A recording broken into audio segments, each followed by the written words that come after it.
Okay, polynomial functions.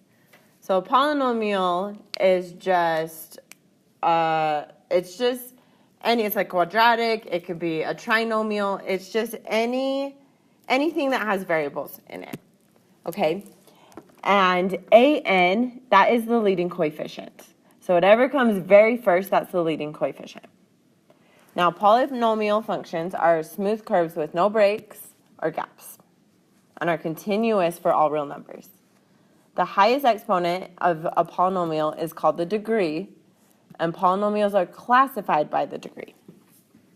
Okay?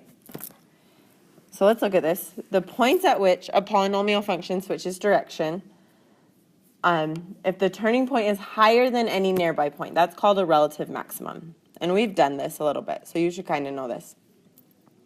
If the turning point is lower than any nearby point, it's a relative minimum. Maximum and minimum values are called extrema.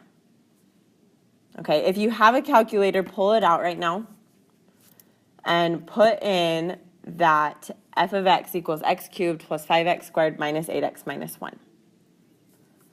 Okay, and we need to zoom out on this graph because it's super zoomed in and you can't see it. So push window and then change the y max to 50. And now you should be able to see the relative maximum. Okay, hopefully you have a calculator. If not, then come talk to me in class and we can go through it. I'll go through it with you if you're still confused. Okay, now that relative maximum, this is where you like push second trace, go to maximum, and then go to the left, go to the right. So that's -4, positive 47. Relative minimum is 0.67 and -3.81. And this is increasing from -infinity to -4, and then 0.67 to infinity. And it's decreasing from -4 to 0.67. Okay? And let's look at this. So we have x squared plus 2x minus 5. If you remember back to the first day when we were classifying stuff, if you had like a constant, it's called constant. If it was just an x, it was linear. X squared was quadratic. X cubed was cubic. X to the fourth was quartic. And x to the fifth was quintic. That's what this classify is. So this is a quadratic trinomial because it's quadratic because it's the second power and there's 3 terms, so it's quadratic trinomial. And then we're going to use our handy dandy calculator. Oh my word. Okay. And you're going to plug it in to the calculator and that's what you get. Second graph, and you get that table. So we can just plot points. So -3, -2, -2, -5, -1, -6, 0, -5, 0, or 1, -2, 2, 3, 3, 10. And then we can graph that right there. Now my domain, -infinity to positive infinity. My range, -6 to infinity.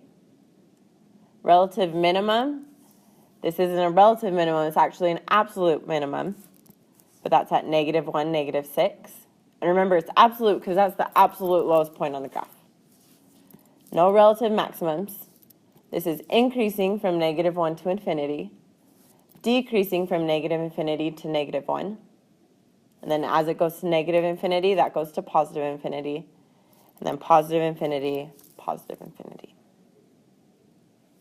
Okay, so let's look at this one. So this, I'm just going through classifying these because I don't think we need to go through the whole thing. We've been essentially doing these the same way for all of them. This is a cubic trinomial because it's a third power and there's 3 terms, so cubic trinomial. This one, it's the fourth term and there's 4, or fourth power and 4 terms, so that's a quartic polynomial. So if it's bigger than 3, we just call it a polynomial. Okay?